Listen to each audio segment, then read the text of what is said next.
Hello दोस्तों, welcome करती हूँ मैं काजल आपका सच्ची कही बातें पर। दोस्तों, हमेशा हम आपके लिए एक ऐसी कहानी लेकर आते हैं जो आपके दिलों को छू जाती है।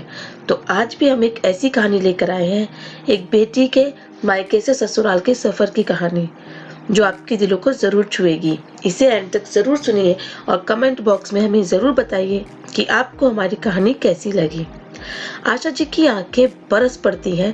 विशाखा उनके आंसू पोंछते हुए कहती है, ऐसे मत रो माँ, मैं कौन सा विदेश जा रही हूँ। 2 घंटे लगते हैं आगरा से मथुरा आने में। जब चाहोगी तब आ जाऊंगी। विदा हो जाती है विशाखा माँ की ढेर सारी सीख लिए। हाथ हिलाते सबके चेहरे धुंधले हो गए थे विशाखा की आंसुओं से। संग बैठे आकाश उसे चुप कराते हुए कहते हैं, सोच लो पढ़ाई करने बाहर जा रही हो, जब मन करे चली आना। शादी के 1 साल बाद ही विशाखा के दादाजी की मृत्यु हो गई। उस समय वो आकाश के मामा की बेटी की शादी में गई थी। आकाश विशाखा से कहता है, ऐसे शादी छोड़कर कैसे जाओगी विशु, दादाजी को एक ना एक दिन तो जाना ही था, फिर चली जाना। चुप थी विशाखा, क्योंकि माँ ने सिखाकर भेजा था कि अब वही तेरा घर है, जो लोग कहें वही करना। 6 महीने पहले मामा के बेटे की शादी में भी नहीं जा पाई थी, क्योंकि सासू माँ बीमार थी। अब विशाखा एक बेटी की माँ बन चुकी थी। जब उसका 5वां महीना चल रहा था, तभी चाची की बिटिया की शादी पड़ी थी। सासू माँ ने कह दिया, ऐसी हालत में कहाँ जाओगी। वो सोचती है, कैसी हालत, सुबह से लेकर शाम तक सब काम करती हूँ। ठीक है, ठीक तो हूँ। इस बार उसका मन बहुत था, इसलिए उसने आकाश से कहा कि मम्मी जी से बात करे और उसे शादी में लेकर चले। चाची का फोन भी आया था आकाश के पास, तो उन्होंने कह दिया, आप लोग जिद करोगे तो मैं ले जाऊंगा, लेकिन कुछ गड़बड़ हुई तो जिम्मेदारी आपकी होगी। फिर तो माँ ने ही मना कर दिया, रहने दे बेटा, कुछ भी हुआ तो तेरे ससुराल वाले बहुत नाराज हो जाएंगे। वैसे तो ससुराल में विशाखा को कोई कष्ट नहीं था, किसी चीज की कमी नहीं थी, फिर भी उसे लगता था जैसे उसे जिम्मेदारियों का मुकुट पहना दिया गया हो। उसके आने से पहले भी तो लोग बीमार पड़ते होंगे, कैसे संभालते थे सब।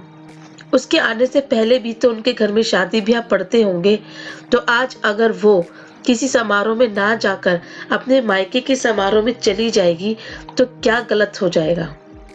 दिन बीतते रहे, कभी 4 दिन कभी 8 दिन के लिए वो अपने मायके जाती थी और बुझे मन से लौट आती थी। विशाखी नंद की शादी ठीक हो गई। उन दोनों का रिश्ता बहनों और या दोस्तों जैसा है।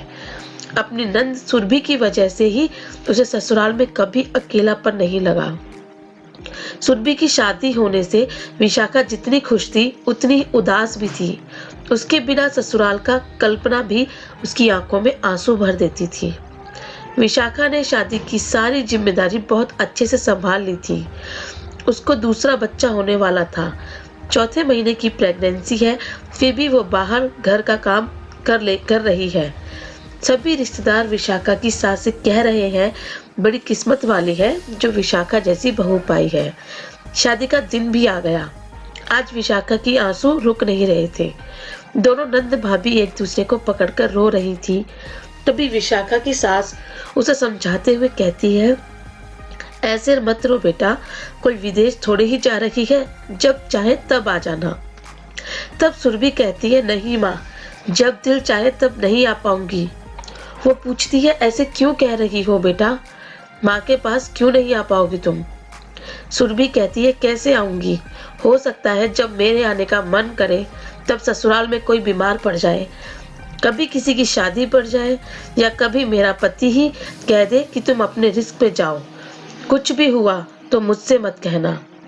सब एकदम अवाक रह जाते हैं। वो लोग विशाखा की तरफ देखने लगते हैं। तभी सुरभि कहने लगती है, नहीं माँ, भाभी ने कभी मुझसे कुछ नहीं कहा, लेकिन मैंने देखा है उनकी सूजी हुई आंखों को। जब उनके दादाजी की मौत पर आप लोग शादी का जश्न मना रहे थे, मैंने महसूस की वो बेचैनी, जब आपको बुखार होने के चलते वो अपने भैया की शादी में नहीं जा पा रही थी। मैंने महसूस किया उस घुटन को जब भैया ने उन्हें उनकी चाची की बेटी की शादी में जाने से मना कर दिया था। उन भैया ने जिन्होंने उनकी विदाई के वक्त ये कहा था कि सोच लो तुम बाहर पढ़ने जा रही हो, जब मन करे तब आ जाना। आपको नहीं पता भैया, आपने भाभी का विश्वास तोड़ा है। कल को मेरे ससुराल वाले भी छोटे भैया की शादी में ना आने दे तो सोचा है कभी आपने? पापा, हमारी गुड़िया तो आपकी जान है। कभी सोचा है आप सब कल को पापा को कैसे कुछ हो जाए और गुड़िया के ससुराल वाले उसे ना आने दे? कभी भाभी की जगह खुद को रखकर देखिएगा। एक लड़की अपने जीवन के 24-25 साल जिस घर में गुजारती है, जिन रिश्तों के प्यार की खुशबू उसका जीवन भरा होता है, उसको उसी घर जाने, उन रिश्तों को महसूस करने से रोक दिया जाता है। मुझे माफ कर दीजिए भाभी, मैं आपके लिए कुछ नहीं कर पाई। जिन रिश्तों में बांधकर हम आपको अपने घर लाए थे, वही रिश्ते बंधन आपकी बेड़ियां बन गए। और ये कहते कहते सुरभि विशाखा के गले लग जाती है। आज सबकी आंखें नम थी, सबके सिर अपनी गलतियों को बोझ से झुके हुए थे। दोस्तों, ये किसी एक घर की कहानी नहीं। हमारे समाज में शादी होते ही लड़कियों की प्राथमिकताएं बदल जाती हैं। अपना परिवार, अपना घर ही पराया हो जाता है। वहीं जाने के लिए दूसरों से आज्ञा लेनी पड़ती है। तो कैसी लगी आपको हमारी कहानी? हमें जरूर बताइएगा।